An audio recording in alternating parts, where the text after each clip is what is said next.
garkama wannan ƙarfe na zamo, wani kirari na ne ɗan damo. Tun da na ce na sa rigar aro suke bi na wacce na gada ma sai na ciro. Su kasmayi na in ƙirƙiro abin da yake kaina in tsakuro. Ko na laɓe kaina in takuro, ina kallo su shiga riga ta si zanzaro.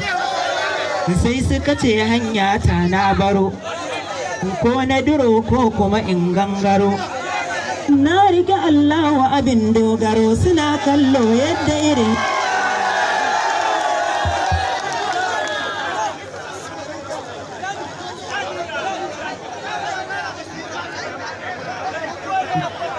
wai mai waka na ji ana taimaka lakabi ana damo sarkin haƙuri, damo sarkin haƙuri, damo sarkin haƙuri.